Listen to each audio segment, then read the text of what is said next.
ቶሎ ነይ ፍሰሺ በአካሌ ኮለል በይ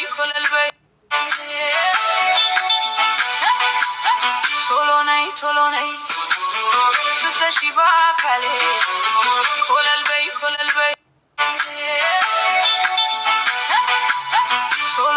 ቶሎ ነይ ፍሰሺ በአካሌ ኮለል በይ። የዛሬው ደግሞ ጫን ያለ ነው ትላላችሁ። እንግዲህ የአብርሃም አዲሷ ህይወት ፍቅረኛ ያላት ማለት ነው። ይችን የመሰለች ህፃን ኮምበሌ ነው የሚባለው። እንግዲህ ሴቶቹን በየአመቱ ማለት ነው ሊጨርሳቸው ነው አብርሃም ትላላችሁ። ፈርዶብሽ ነው አብርሃም የምር። ሄርሜላንስ እንደዛ ቃቃ ጨዋታ ተጫውቶበት ከሁለታቸውም አልሆንም ሲል የማያፍር ዜጋ ምን አስተሳሰብ ኖሮን ነው? እስኪ ንገሩኝ ውዶቼ ማለት ነው። የምር ንገሩኝ። ምን አስባኖች ደግሞ ሆነ አብርሃም።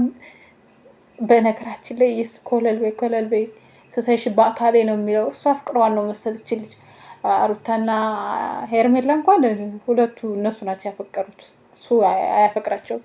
ምናልባት እሱ አፍቅሯቸው ከሆነ አሪፍ ነው። ሰላም ጤና ይስጥልኝ ውድና የተከበራችሁ የመታገስ ቤተሰቦች እንዴት አላችሁ? ነው ያለው። እግዚአብሔር ይመስገን ሁሉ ሰላም ነው። እናንተም ሰላማችሁ ብዝት ትረፍ ይበል እያልኩኝ ውዶቼ እንግዲህ አብርሃም ኮለል በይ ፍሰሺ በአካሌ እያለ ነው ይመጣላችሁ አሁን ማለት ነው። እናንተ ምን አይነት ጉር ነው ግን የምንሰማው የምናየው ነገር ማለት ነው። እኔ ትናንትና ሩታንም ሄርሜላንም አልፈልግም ሲል ማለት ነው እንዲህ ብዬ ያስተዋልኩ ነበርና እንግዲህ እኔ በቃ የውሸት ነው እቺ ጓደኛው አይደለች ምናምን ነው ወይ ዝም ብለው ለእንትን ነው ምናምን ብዬ ነበር። ግን ተከታትዬ ሳይ ብዙ እንትን አላቸው ማለት ነው። እና ውዶቼ አዲሷ የአብርሃም ፍቅረኛ ትላታላችሁ የአዲስ ህይወት ሊጀምር ያለው እንግዲህ ዛሬ ይዤላችሁ መጥቻለሁ።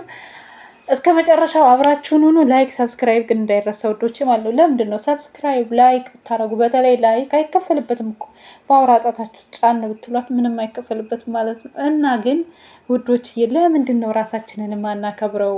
ለምንድን ነው ራሳችንን የማንወደው? ራሳችንን ከወደድን ራሳችንን ከጠበቅን ራሳችንን ከወደድን ለኛ ያለው ፈጣሪ ተቀምጧል።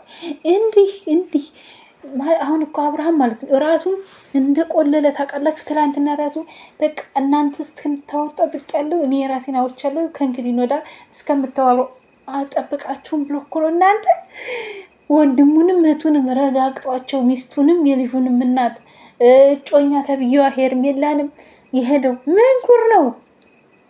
ይህ ሁላ የሚደረገው ነገር ምንድን ነው? ለራሳችሁ ክብር ሳይኖራችሁ።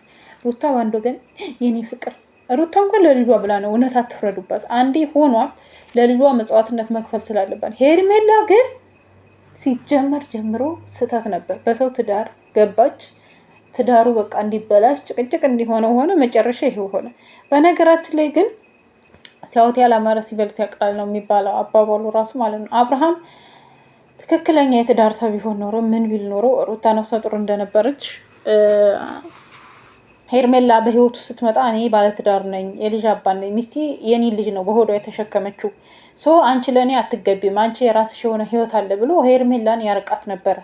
ጥሩ ሰው ቢሆን ጥሩ ወንድ ቢሆን ግን ዳሌ ቂጭ ሲያይ በቃ እንደዛ ነው የሚሮጠው። ግን እስከ መቼ ነው በየአመቱ አንዳንድ ሴት እያለ መቼ ነው ማቆሚያው ትላላችሁ? እና ለማንኛውም ውዶቼ ማለት ነው የእውነት ለመናገር ማለት ነው ወደ እውነታው ስንሄድ እኛ ሴቶች ራሳችንን ማክበር አለብን። ዝቅ ብለን እሱን ተለማምጠን ማን ስለሆነ ነው። እኔ በጣም ግርም ያለኝ ብዙ ኮሜንታተሮች ራሱ ግርም ያላቸው ተውት፣ የሩታ አድናቂ የሄርሜላ አድናቂ ምናምን የሚለውን ተውት። የሩታና የሄርሜላ አድናቂ እንትን ነው ከሩታ ጋር ስላልሆነ የሩታ አድናቂ ከሄርሜላ ጋር ስላልሆነ ደስ ይላቸው ችሏል። የሄርሜላ አድናቂ ከሩታ ጋር ስላልሆነ አይደለም። ሄርሜላን ምን ቀለበት አረኩልሽ ብሎ አስቡት እንግዲህ። ቀለበት ሲደረግላት ወደው ደግሞ 2 ወር 3 ወር ሳይሞላው አልፈልግሽም ሲባል ቤተሰብስ ምን ይሰማዋል? ለቤተሰብ ክብር። በዛ ላይ ደግሞ ሩታ ተፋተዋል፣ አልፈልግም ብላ ተፋተዋል።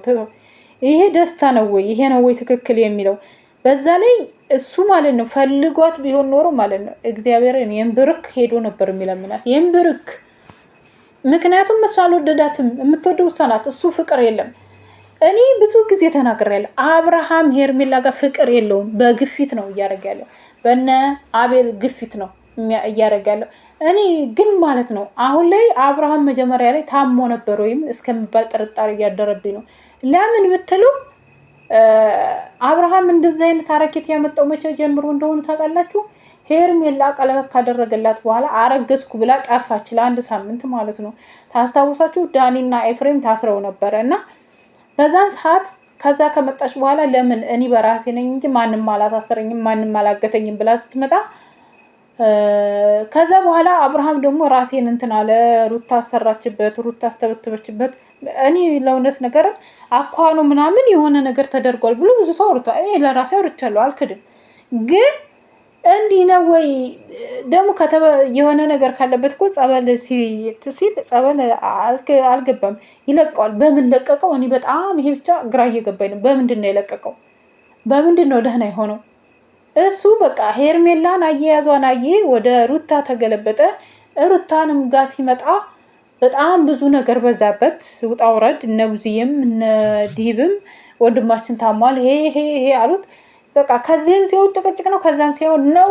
አሁን ደግሞ ወደ በቃ አዲስ ህይወት መጀመር አለብኝ ብሎ ነው። በጣም ግራ እያጋባን ነው። ይሄ ሁላ ነገር ምንድን ነው? ለራሳችን ክብር አለመስጠት ነው። እንዲህ ሴትነታችንን እንዲያረግ ሰው ሴትነታችንን እንድንጠላ የሚያደርገን አሁን ሴትነታቸውን ሩታ እንኳን ለልጇ ነው ብዬ ነው የማስበው። ምክንያቱም እኔም ለልጅ የማደርገው ነገር ነው መጽዋዕትነት የምከፍለው። ልጃችሁን እዚህ ምድር ላይ እስካመጣችሁ ድረስ ብዙ ነገር ዋጋ ትከፍላላችሁ፣ እውነት ለመናገር ለልጃችሁ ስትሉ። ሄርሜላ ግን ተጫውቶባት ጥባ ጥቤ አሁን አልፈልግሽም ሲላት ምንድን ነው ሌላ ህይወት ጀምሬያለሁ። እኔ እኮ በጣም ብዙዎችን ግራ እያጋባ ያለ ይሄ ነው። ለማንኛውም ይችን የመሰለ ኮምበሌ ይችን የመሰለ ቆንጆ ይዟል ደግሞ አሁን ጓደኛ ማለት ነው። መጨረሻው ምን እንደሆነ የዚች መጨረሻ ደግሞ ምን እንደሚሆን እንደዚህ ተደብቆ አይቀርም። ያው ትላንትና እንትን ዋና ያሳየው እኔ እውነቱን ላፈጥላት ብዬ ነው። ፍቅረኛዎች ናት። ብዙ ቪዲዮ ብዙ እንትን አላቸው፣ በተለይ ኢንስታግራም ላይ ማለት ነው። ለማንኛውም ግን እሱ ሳይሆን እሷ ቤት አለ ማለት ነው። ግን መጨረሻ ላይ ይፋ ይወጣል ማን እንደሆነች ጓደኛው እንዴት እንደሆነ። ለማንኛውም ግን አሁን ላይ የምትገቢ ሴት ራሱ ለነገ ያስፈራኛል ብለሽ አትፈሪም ወይ? ማለት የነሩታ የሄርሜላን አይተሽ አትፈሪም ወይ?